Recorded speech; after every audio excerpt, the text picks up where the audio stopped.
بسم الله الرحمن الرحيم. الحمد لله رب العالمين والعاقبة للمتقين والصلاة والسلام على رسوله محمد وآله وصحبه أجمعين. أما بعد فأعوذ بالله من الشيطان الرجيم. بسم الله الرحمن الرحيم. وما من دابة في الأرض إلا على الله رزقها ويعلم مستقرها ومستودعها كل في كتاب مبين.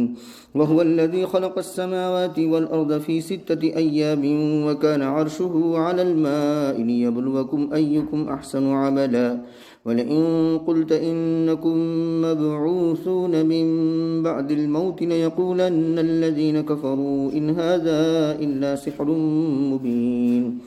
ولئن أخرنا عنهم العذاب إلى أمة معدودة ليقولن ما يحبسه ألا يوم يأتيهم ليس مصروفا عنهم وحاق بهم ما كانوا به يستهزئون. آمنت بالله صدق الله مولانا العظيم وصدق رسوله النبي الكريم ونحن على ذلك لمن الشاهدين والشاكرين والحمد لله رب العالمين. قابل احترام بزرگوں اور عزیز دوستوں اور معزز ماں بہنوں، سورہ ہود کی آیت نمبر 6 سے لے کر کے 8 تک پڑھی گئی ہے. پہلی آیت کو دیکھتے ہیں. گزشتہ درس قرآن کریم کی آخری آیت میں اللہ رب العزت کے علم محیط کا بیان تھا. یعنی اللہ رب العزت کا علم محیط ہے، ذرہ ذرہ کو شامل ہے. اس کے علم سے کوئی چیز خارج نہیں ہے، باہر نہیں ہے. تو وہاں صفت علم کا بیان تھا. آج جو آیتیں پڑھی گئی ان میں سے پہلی اور دوسری آیت میں صفت رزاقیت اور صفت خالقیت کا بیان ہے. یعنی اللہ تبارک و تعالی رازق بھی ہے اور اللہ تبارک و تعالی خالق بھی ہے. پہلی آیت میں اللہ تبارک و تعالی نے اپنی مخلوق پر جو سب سے عظیم الشان احسان ہے، یعنی رزق، اس کی کفالت اللہ نے لے رکھی ہے، اس کو بیان فرمایا ہے. اللہ تعالیٰ فرماتے ہیں، نہیں ہے کوئی چلنے والا زمین پر مگر اللہ کے ذمے اس کی روزی ہے. تو من دابتن کے عموم میں چرندے، چرنے والے جانور، پرندے، اڑنے والے جانور، حشرات الارض، جنگلوں میں رہنے والے، خشکی کے میں رہنے والے، سمندر میں رہنے والے تمام جانور اس میں آ گئے. انسان تو ہے ہی اپنی جگہ پر. تو ان تمام کی رزق کی ذمہ داری اللہ تبارک و تعالیٰ نے لے رکھی ہے. اور اللہ رب العزت جب اس رزق کی ذمہ داری لیتے ہیں تو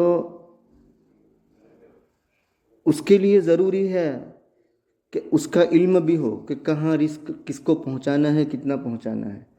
تو اس سے خود بخود اللہ رب العزت کی صفت علم بھی ثابت ہو جاتی ہے کہ اللہ رب العزت کے علم میں ہے کہ کون کہاں بس رہا ہے، کون کہاں ٹھہر رہا ہے، اور کہاں کس کو کتنے رزق کی ضرورت ہے. تو یہ اللہ رب العزت نے اپنے ذمے لے رکھا ہے. وَيَعْلَمُ مُسْتَقَرَّهَا وَمُسْتَوْدَاهَا، اور جانتا ہے اللہ رب العزت اس کے زیادہ دیر ٹھہرنے کی جگہ کو اور اس کے سونپے جانے کی جگہ کو. اس کی بہت سی تفسیریں کی ہیں، لیکن مشہور تفسیر یہ ہے کہ زیادہ دیر تک جس جگہ پر ٹھہرتا ہے انسان، اس جگہ کو بھی اللہ جانتا ہے. اور جہاں وہ سونپا جاتا ہے، یعنی وقتی طور پر رہتا ہے، لمبی دیر تک نہیں رہتا، چند روز کے لیے رہتا ہے، چند عرصے کے لیے رہتا ہے، اللہ رب العزت اس کو بھی جانتا ہے. تفسیر قرطبی کے حوالے سے ابو موسیٰ اشعری رضی اللہ تعالیٰ عنہ اور ابو مالک اشعری رضی اللہ تعالیٰ عنہ، ان کے قبیلے کے لوگ اشعریین کہے جاتے ہیں. تو یہ قبیلہ اشعریین مدینہ منورہ ہجرت کر کے گیا. جب وہ لوگ پہنچے تو ان کے پاس جو کھانا تھا، جو دانہ تھا اور جو بھی زاد تھا، توشہ تھا، وہ سب ختم ہو گیا. تو ان لوگوں نے اپنے ایک نمائندے کو رسول اللہ صلی اللہ علیہ وسلم کی خدمت میں اس غرض سے کہ آپ کے سامنے ہمارے احوال رکھ دیں تاکہ رسول اللہ صلی اللہ علیہ وسلم رزق کا انتظام فرمائے، ہمارے لیے روزی کا انتظام فرمائے۔ چنانچہ جن صاحب کو بھیجا وہ رسول اللہ صلی اللہ علیہ وسلم کی خدمت میں پہنچے تو ابھی گھر میں داخل نہیں ہوئے تھے کہ گھر میں سے رسول اللہ صلی اللہ علیہ وسلم کے قرآن کریم کی تلاوت کی آواز آئی۔ آپ علیہ الصلاۃ والسلام اس آیت کی تلاوت فرما رہے تھے، وَمَا مِن دَابَّةٍ فِي الْأَرْضِ إِلَّا عَلَى اللَّهِ رِزْقُهَا۔ تو وہ صاحب جن کو قبیلہ اشعریین نے بھیجا تھا ان کے کان میں اس آیت کی آواز پڑی تو انہوں نے سوچا، اپنے طور پر خیال کیا کہ اللہ رب العزت نے تو تمام جانداروں کی رزق کی ذمہ داری لے رکھی ہے، تو ہم ان جانداروں سے گئے گزرے تو نہیں ہیں قبیلہ اشعریین، اور ہم تو گویا انسانوں کے اعتبار سے اشرف المخلوقات بھی ہیں، تو کیا ہمیں اللہ رب العزت رزق نہیں پہنچائیں گے؟ چنانچہ یہ خیال آتے ہی دروازہ نہیں کھٹکھٹایا، اندر داخل نہیں ہوئے، وہ لوٹ گئے اور اپنے ساتھیوں کے پاس جا کر کے انہوں نے یہ کہا کہ خوشخبری حاصل کرو، ان قریب اللہ رب العزت کی مدد آئے گی۔ اب یہ ساتھی یوں سمجھ رہے ہیں کہ وہ قرارداد کے مطابق یہ صاحب نے نبی سے بات کی ہوگی اور رسول اللہ صلی اللہ علیہ وسلم نے وعدہ فرما لیا ہوگا کہ جب بھی انتظام ہوگا تو ہم تم تک رزق پہنچا دیں گے۔ دوست احباب نے یہ خیال کیا۔ ابھی تو تھوڑی دیر ہوئی تھی کہ وہ جہاں موجود تھے وہاں کسی نے دروازہ کھٹکھٹایا اور دیکھا کہ ایک صاحب ہیں، دو بندے آئے اور اس نے روٹی اور گوشت بڑا برتن لے کر کے حاضر ہو گئے اور ان کے سامنے پیش کر دیا۔ اب یہ جو ساتھی وہ تو یہی سمجھ رہے ہیں کہ یہ رسول اللہ صلی اللہ علیہ وسلم نے بھیجا ہے۔ بہرکیف سب نے شکم سیر ہو کر کے کھایا، پیٹ بھر کر کے کھایا، اور کھانے کے بعد کھانا بچ گیا تو وہ کھانا لے کر کے رسول اللہ صلی اللہ علیہ وسلم کے دربار میں دو بندوں کے معرفت بھیج دیا کہ بھائی نبی صلی اللہ علیہ وسلم اپنی ضرورت میں صرف کر لیں یا دوسرے کے کام آ جائے۔ چنانچہ انہوں نے وہاں بھیج دیا۔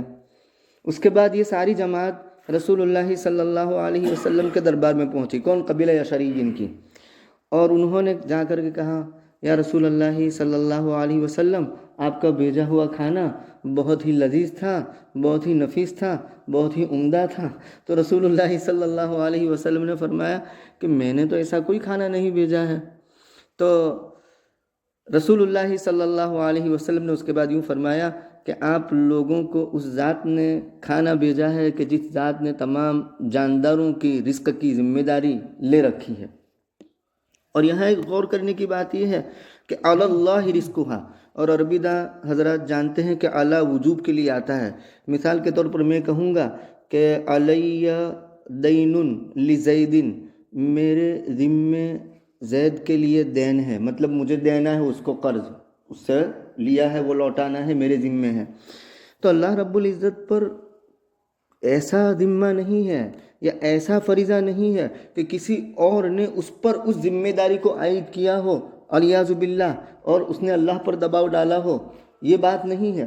اصل میں اللہ یہ اگرچہ وجوب کے لیے آتا ہے لیکن وہ صادق اور کریم ہے، وہ صادق اور کریم، اس نے وعدہ کیا ہے رزق پہنچانے کا، تو اس وعدے کے پورے کرنے کو بندوں کے اطمینان کے لیے لفظ اعلیٰ سے تعبیر کیا تاکہ بندے مطمئن ہو جاوے کہ رزق کی ذمہ داری اللہ رب العزت نے لے رکھی ہے، ورنہ وہ وجوب نہیں ہے جو عربی میں سمجھا جاتا ہے یا جو اردو میں سمجھا جاتا ہے کہ ہی ہیز ٹو ڈو، وہ بات نہیں ہے۔ تو یہ علی اللہ رزقھا ویعلم مستقرھا ومستودعھا۔ بعض روایت میں آتا ہے کہ حضرت موسیٰ علیہ السلام جس وقت کوہ طور پر آگ لینے کے لیے گئے، اللہ رب العزت کی تجلیات ظاہر ہوئی اور نبوت اور رسالت ملی، اور وہیں ان کو یہ حکم دیا گیا کہ آپ مصر کی جانب روانہ ہو جائیے فرعون اور ان کی قوم کو دعوت دینے کے لیے۔ تو اس وقت حضرت موسیٰ علیہ السلام کو خیال آیا اپنی زوجہ محترمہ کا کہ میری زوجہ محترمہ جنگل میں اکیلی ہے، اس کا متکفل کون ہوگا، اس کی رزق کی ذمہ داری کون لے گا، یعنی یہ خیال آیا بشری تقاضے کی وجہ سے۔ تو یہ خیال آیا نہیں کہ دفعتاً اللہ رب العزت کی جانب سے وحی آئی حضرت موسیٰ علیہ السلام کو کہ آپ کے ہاتھ میں جو لاٹھی ہے وہ فلاں چٹان پر ماری ہے.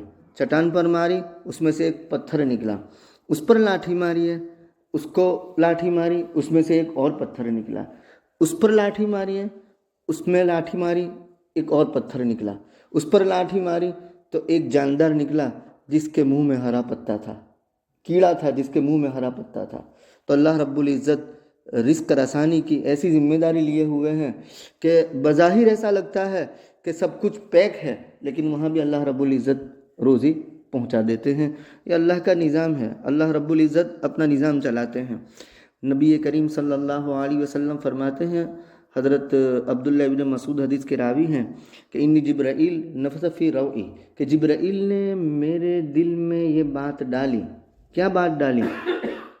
کہ ان النفس لن تموت حتی تستکمل او تستوعب رزقها، کہ کوئی جان اس وقت تک موت اس کو نہیں آ سکتی جب تک کہ وہ سارا رزق جو اس کے لیے لکھا گیا ہے وہ پورا نہ کر لے، وہ وصول نہ کر لے.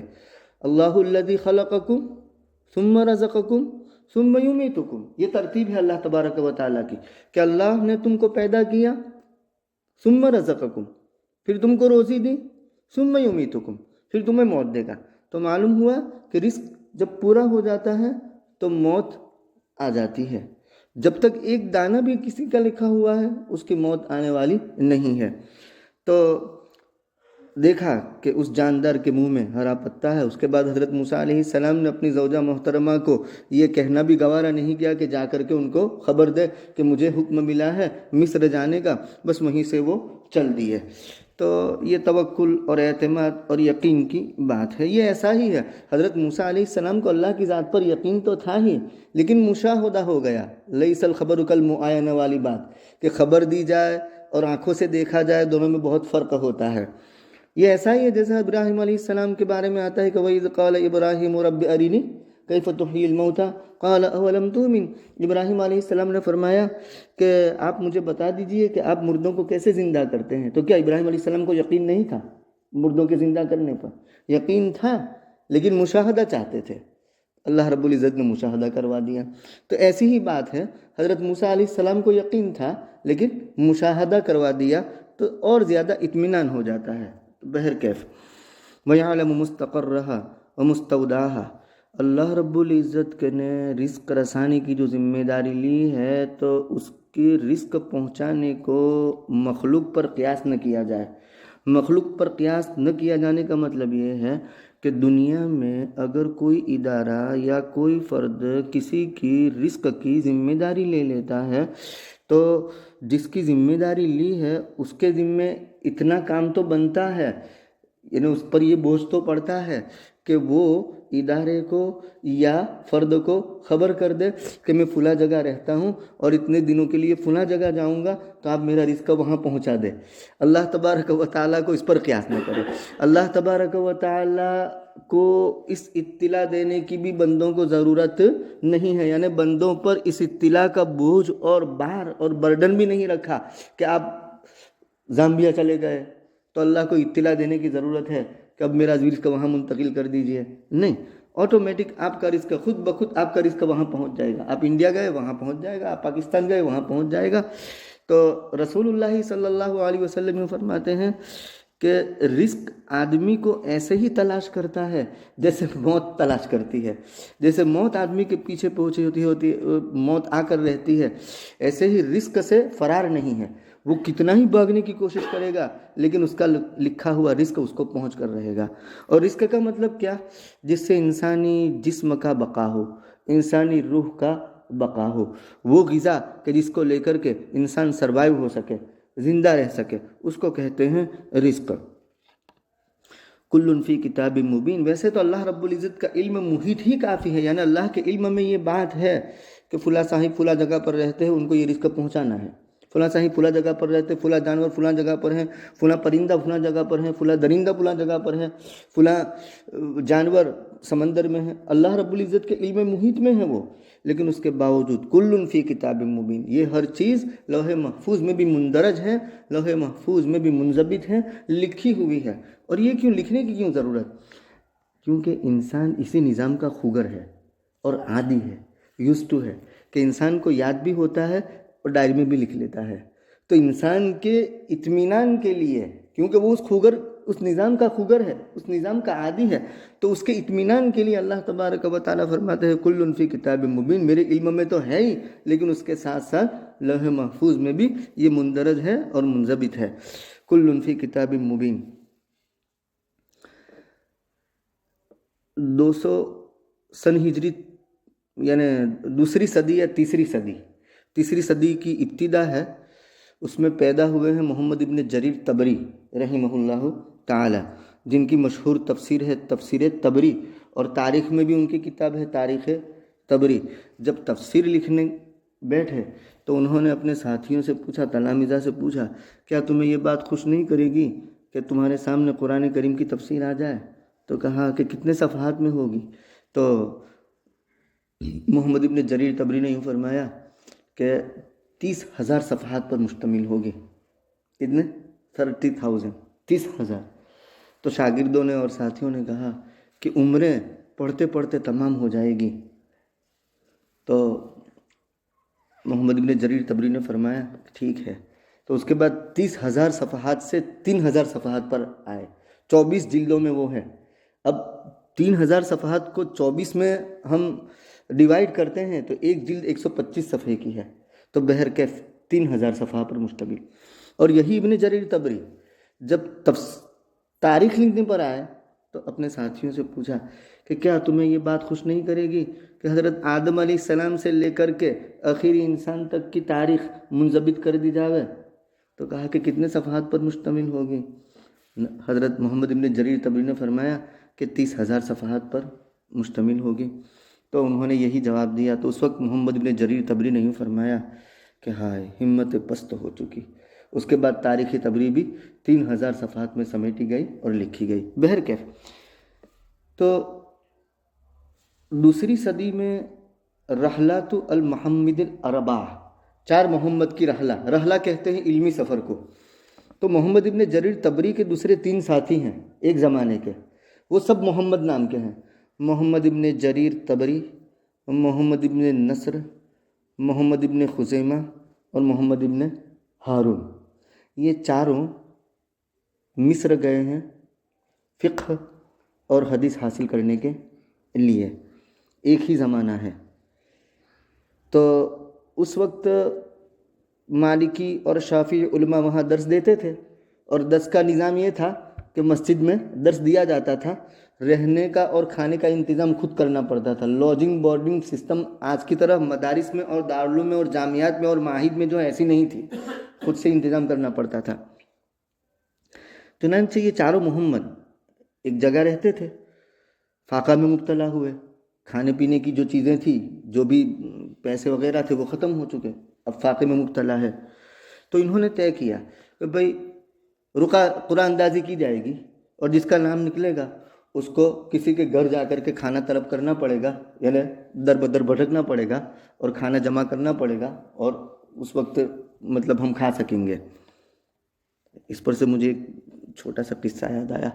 نیشاپور کے اندر ایک خاتون تھی، اس کے یقین اور اس کے ایمان کی حالت، یہ عنوان ہے اور اس پر ایک واقعہ دیا ہے کہ نیشاپور میں ایک خاتون تھی، در در کی ٹھوکریں کھاتی تھی، گھر گھر بھیک مانگتی تھی۔ تو جہاں بھی بیچاری جاتی بھیک مانگنے کے لیے تو کہتے کہ بڑی بھی آگے جاؤ خدا دے گا، بڑی بھی آگے جاؤ خدا دے گا، بڑی بھی آگے جاؤ خدا دے گا۔ اس کا انتقال ہو گیا۔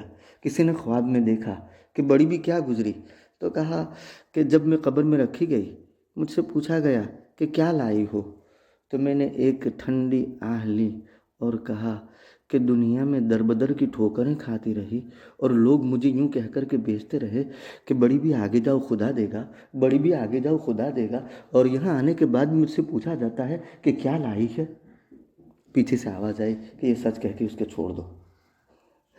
باعزید بستامی رحمۃ اللہ علیہ بہت بڑے بزرگ گزرے ہیں، ان کا انتقال ہوا، کسی نے خواب میں ان کو دیکھا کہ کیا گزری، تو کہا کہ جب قبر میں رکھا گیا تو مجھ سے پوچھا گیا کہ کیا لائے ہو، تو میں نے کہا کہ جب فقیر بادشاہ کے دربار میں جاتا ہے تو بادشاہ یہ نہیں پوچھتا کہ کیا لائے ہو، بادشاہ یہ پوچھتا ہے کہ کیا مانگتا ہے، تو کیا چاہتا ہے۔ بڑے لوگوں کی بڑی باتیں ہیں، ایسا جواب دینے کے لیے یہ تو اس وقت فی البدیہہ ہی نکلتا ہے، کوئی تیاری پہلے سے کرے اور وہاں نکلے، یہ بات نہیں ہوتی، وہ تو ایمان اور یقین پر ہے۔ بہرکیف تو محمد ابن جریر طبری، محمد ابن ہارون، محمد ابن نصر اور محمد ابن خزیمہ، قرآن دازی کی گئی، چٹھی میں نام آیا کس کا؟ محمد ابن خزیمہ کا۔ تو محمد ابن خزیمہ رحمۃ اللہ علیہ نے فرمایا کہ مجھے مہلت دیجیے، تھوڑی دیر مجھے وقت دے دیجیے۔ چنانچہ اچھی طرح وضو کیا، 2 رکعت نماز ادا کی اور اللہ سے دعا مانگی۔ ابھی تو مصلی سے اٹھے نہیں کہ کسی نے ڈور نوک کیا، دروازہ کھٹکھٹایا اور کہا کہ محمد ابن نصر کون ہے تم میں سے؟ کہا کہ یہ محمد ابن ہارون، یہ محمد ابن خزیمہ، یہ محمد ابن جریر، یہ ہر ایک کی 4 تھیلیاں تھیں، 50 دینار، ہر ایک تھیلی میں 50 دینار۔ وہ غلام لے کر کے آیا تھا اور سب کے حوالے کی، نام لے کر کے کہ بھئی یہ آپ کی، یہ آپ کی، یہ آپ کی۔ اور اس نے یہ کہا کہ حاکم مصر کے خواب میں یہ کہا گیا کہ 4 محمد نام کے شخص بھوکے ہیں، فقر و فاقہ میں مبتلا ہیں، ان کا خیال کیا جائے۔ تو حاکم مصر اٹھے اور اس کے بعد اپنے غلام کو بھیجا کہ جاؤ تلاش کرو، ڈھونڈو، کسی جگہ پر یہ ہوں گے محمد نام کے 4۔ چنانچہ وہ ڈھونڈتے ڈھونڈتے یہاں پہنچے اور ان کے حوالے یہ کی، اور اس کے بعد یہ کہا قسمیہ اور حلفیہ کہ جب بھی یہ دینار ختم ہو جائے تو ضرور حاکم مصر کو مطلع کر دیجیے گا تاکہ آگے کا انتظام آپ کا ہوتا رہے۔ تو بہرکیف یہ اللہ رزق رسانی کی ذمہ داری اس طرح لی ہے اللہ تبارک و تعالیٰ نے۔ کل فی کتاب مبین، ہر ایک کھلی ہوئی کتاب میں ہے۔ حضرت سلیمان علیہ السلام کا واقعہ ہماری وہ درس نظامی میں پڑھائی جانے والی کتاب نفحۃ العرب، مولانا محمد اعزاز علی صاحب رحمۃ اللہ علیہ مروہوی، جو بیک وقت ادیب بھی تھے اور فقیہ بھی تھے، تو عنوان آتا ہے ان اللہ والرزاق ذو القوۃ المتین، اس درس کا عنوان ہے۔ مطلب یہ ہے ان اللہ، بے شک اللہ وہی رزق دینے والے ہیں، الرزاق ذو القوہ، قوت والے ہیں، متین اور مضبوط ہے۔ اس کے بعد جو سبق ہے وہ یہ ہے، اور وہ سبق نقل کیا گیا ہے عبد الرحمن ابن السلام المقری، ان کی کتاب کتاب العقائد کے حوالے سے، کہ حضرت سلیمان علیہ السلام نے جب دیکھا کہ اوسع لہ الدنیا، ان کے لیے دنیا کو وسیع کر دیا ہے، وصارت بیدہ، اور دنیا ساری ان کے زیر نگیں ہو گئی ہے۔ اللہ نے نوازا تھا، حضرت سلیمان علیہ السلام بادشاہ بھی تھے اور ساری چیزوں پر اللہ رب العزت نے ان کی حکومت قائم کر دی تھی۔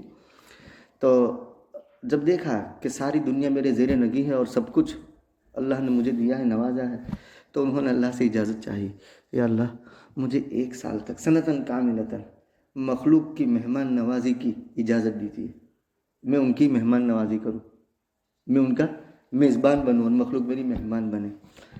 اللہ تبارک و تعالیٰ نے فرمایا انک لن تقدر علیہ، it is not in your control, out of control, تمہارے بس کی بات نہیں ہے، ایسا نہیں ہو سکتا۔ تو کہا کہ یا اللہ ایک ہفتہ میں مخلوق کو کھلاؤں۔ اللہ نے جواب دیا انک لن تقدر علیہ، تمہارے بس میں نہیں ہے۔ کہا کہ 1 دن کی اجازت دیجیے، 1 دن تو کھلا دوں۔ تو کہا کہ انک لن تقدر علیہ، یہ تمہارے بس کا کام نہیں ہے۔ تو کہا کہ 1 وقت کی اجازت دیجیے۔ تو اللہ تبارک و تعالیٰ نے 1 وقت ساری مخلوق کو کھلانے کی اجازت دے گی، چلو ٹھیک ہے۔ چنانچہ حضرت سلیمان علیہ السلام نے جن اور انسانوں کو حکم دیا کہ دنیا بھر میں جتنے بھی گائے ہیں، بکریاں ہیں، اور جو بھی معقول اللحم یعنی کھائے جانے والے جانور ہیں حلال، وہ سب کو اکٹھا کیے جائے۔ چنانچہ سب اکٹھے کیے گئے، اور جن نے ان کے لیے قدور الراسیات یعنی ایسی ڈیگیں بنائیں جو ایک جگہ سے دوسری جگہ منتقل نہیں کی جا سکتی، جو گڑ جاتی ہے زمین میں، تو ایسی بڑی بڑی ڈیگیں بنائیں۔ جب ڈیگیں تیار ہو گئی، جانور ذبح کیے گئے، کھانا پکایا گیا، اور ہوا کو حکم دیا سلیمان علیہ السلام نے کہ اس پر چلتی رہے تاکہ کھانا خراب نہ ہو جاوے، فاسد نہ ہو جاوے، بگڑ نہ جاوے۔ کھانا تیار ہو گیا اور دسترخوان چنا گیا۔ دسترخوان کتنا لمبا؟ 1 مہینے کی مسافت چوڑائی میں اور 1 مہینے کی مسافت لمبائی میں، مطلب یہ کہ 1 مہینے تک کوئی بندہ چلتا رہے تب جا کر کے وہ 1 مہینے کی مسافت ہوتی ہے، تو اتنا لمبا چوڑا دسترخوان بچھایا گیا، چنا گیا۔ اللہ تعالیٰ نے پوچھا بمن تبتدئ من الخلائق، مخلوق میں سے کس سے ابتدا کرو گے، کس کو پہلے کھلاؤ گے؟ تو کہا کہ دواب بالبحر، سمندر کے جانور سے ابتدا کروں گا۔ تو اللہ تبارک و تعالیٰ نے بحر محیط کی ایک مچھلی تھی، اس کو کہا کہ بھئی تمہاری ضیافت ہونے جا رہی ہے، تمہیں کھانا ہوگا وہاں۔ سلیمان علیہ السلام نے ضیافت کی ہے، تو مچھلی نے سمندر سے منہ نکالا، اور سلیمان نے، کیونکہ وہ تو پرندوں کی بولی، جانوروں کی بولی جانتے تھے، منطق الطیر وعلمنا من کل شیء، تو مچھلی نے منہ نکالا اور کہا کہ یا سلیمان سمیت انک فتحت بابا للضیافہ، سلیمان میں نے سنا ہے کہ تم نے ضیافت کا دروازہ کھولا ہے، اور آپ نے میری بھی ضیافت کا کہا ہے۔ تو کہا کہ دونک والطعام، ہاں کھانا شروع کرو، آ جاؤ۔ چنانچہ مچھلی نے کھانا شروع کیا یہاں سے، اور سارا صفحہ چٹ کر گئی۔ ایک مچھلی نے کہا کہ یا سلیمان اطعمنی واشبعنی، مجھے کھانا دیجئے اور میرا پیٹ بھریے، شکم سیر کیجئے مجھے۔ تو سلیمان علیہ السلام نے فرمایا اکلت وما شبیت، سارا صفحہ چٹ کر گئی اور ابھی تک تیرا پیٹ نہیں بھرا۔ مچھلی نے جواب دیا کہ کیا میزبان اس طرح مہمانوں کو جواب دیا کرتے ہیں؟ میزبان اس طرح مہمانوں کو جواب دیا کرتے ہیں۔ اور اس کے بعد یوں کہا مچھلی نے کہ یہ میرا 1 لقمہ ہے، ایسے 3 لقمے روز اللہ تبارک و تعالیٰ مجھے کھلاتے ہیں، اور آج تو نے میرے راتب اور میرا جو روزانہ وظیفہ ملتا تھا اس میں کٹوتی کروا دی، تم سبب بنے اس کے، تم نے میری حق تلفی کی۔ فخر سلیمان ساجدا للہ تبارک و تعالی، سلیمان علیہ السلام سجدے میں گر گئے اور یوں کہا سبحان متکفل بارزاق الخلائق، بڑی پاک ہے وہ ذات جو ساری مخلوق کی رزق کی ذمہ داری لیے ہوئے ہیں، کفالت لیے ہوئے ہیں، من حیث لا یعلم، قیاس سے بالا تر، اس طور پر کہ کوئی جانتا بھی نہیں ہے۔ آپ اندازہ لگاؤ، ایک مچھلی کا کھانا وہ صرف اس کا 1/3 تھا، 2/3 اس کا نقصان ہوا ہے۔ اللہ رب العزت، اس کے خزانے بھرے پڑے ہیں، کیا اس کے خزانے ہیں، کتنا روزانہ مخلوق کو کھلاتے ہیں، اس سے آپ اندازہ لگا سکتے ہیں۔ بہرکیف وَهُوَ الَّذِي خَلَقَ السَّمَاءَ، اس میں صفت خالقیت کو بیان کیا ہے۔ وہ ہے جس نے آسمانوں اور زمینوں کو پیدا کیا 6 دن کی مقدار میں، کیونکہ یہ مقدار اس لیے بولنا پڑتا ہے کہ اس وقت تک سورج اور چاند نہیں تھے، بعد میں سورج چاند پیدا ہوئے تو اندازہ لگایا گیا اس کا، اور وہ اندازہ 6 دن کا نکلا۔ اور اللہ رب العزت تو قادر ہے ایک لمحے بھر میں پیدا کرنے پر، کن فیکن، ہو جائے، اور کن بھی بندوں کو سمجھانے کے لیے، ورنہ اس کا ارادہ ہی کافی ہے۔ لیکن اللہ رب العزت نے 6 دن کی مقدار میں بنایا، کیوں؟ لتعلیم خلقہ التثبت، اپنی مخلوق کو تثبت سکھانے کے لیے کہ مخلوق انسان کام کرے تو سوچ سمجھ کر کرے، دھیرج سے کرے، جلد بازی سے کام نہ لے۔ وہ ہے جس نے آسمان اور زمین کو پیدا کیا 6 دن کی مقدار میں، اس وقت اس کا عرش پانی پر تھا، تاکہ تم کو، اللہ رب العزت نے آسمان اور زمین کے پیدا کرنے سے 50,000 سال پہلے ہماری تقدیریں لکھ لی تھی۔ روایت میں یوں آتا ہے کہ انسان کے مختلف تخلیق کے جو ادوار ہیں، وہ ادوار جب پورے ہو جاتے ہیں تو ایک فرشتہ مقرر کیا جاتا ہے، اور اس سے کہا جاتا ہے کہ اس کا عمل لکھو، اس کی عمر لکھو، اس کا کہاں مرنا ہے وہ لکھو، اس کا رزق لکھو، شقی ہوگا سعید ہوگا، یہ سب وہیں لکھ دیا جاتا ہے۔ اس کا عرش پانی پر تھا تاکہ تمہیں آزمائے تم میں کون بہتر عمل کرتا ہے۔ زمین اور آسمان کے پیدا کرنے کا مقصود اس کا پیدا کرنا صرف نہیں ہے، زمین اور آسمان کا پیدا کرنا مقصود نہیں ہے۔ مقصود کیا ہے؟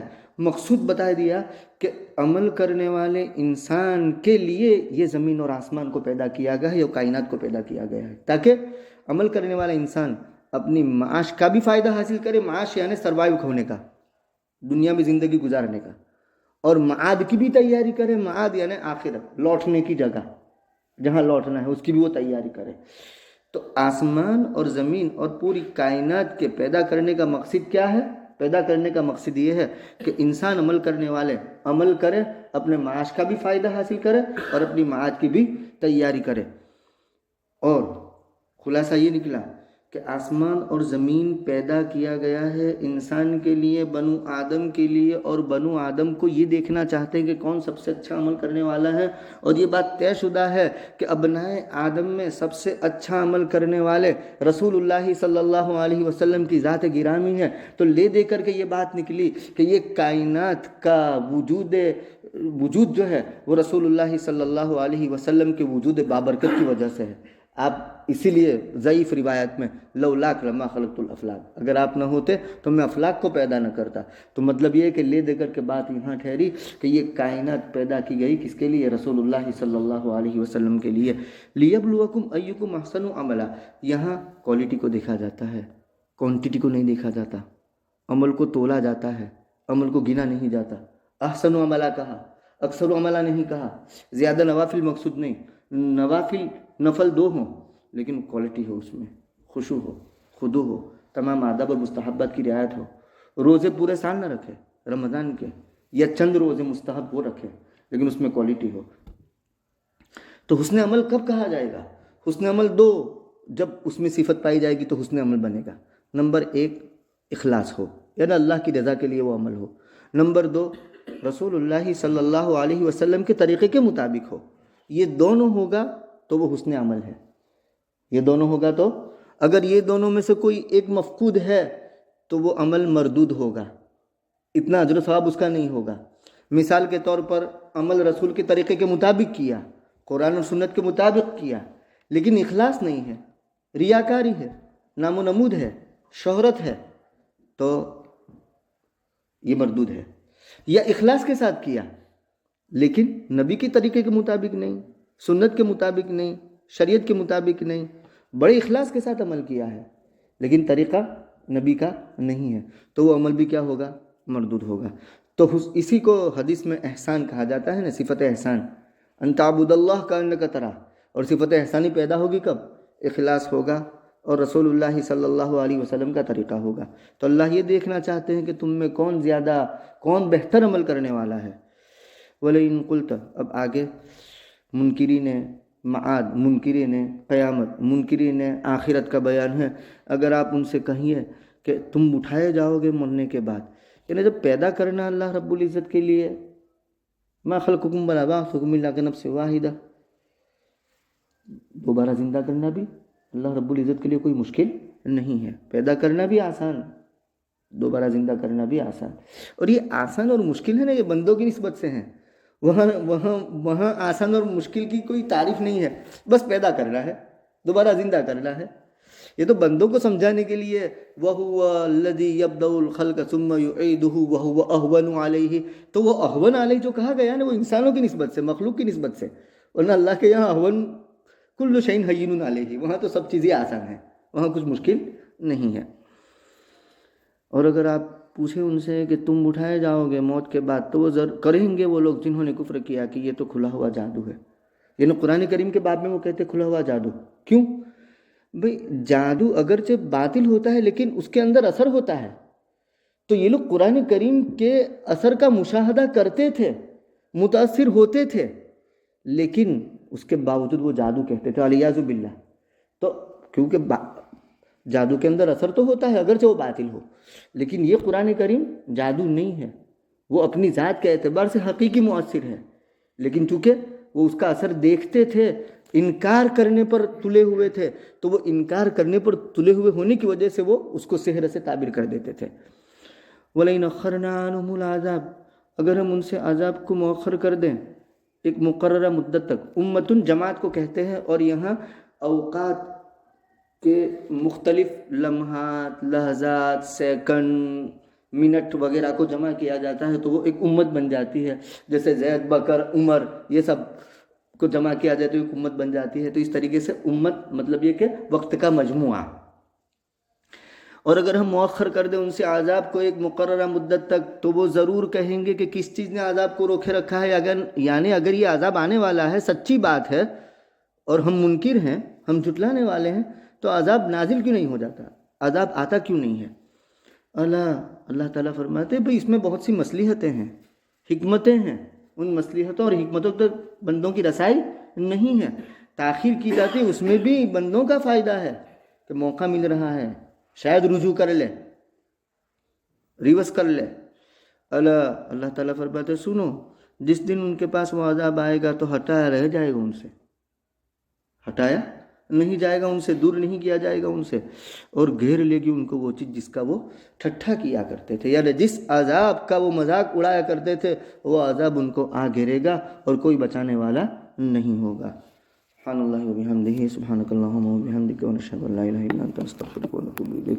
سبحان ربک رب العزۃ عما یصفون، وسلام علی المرسلین.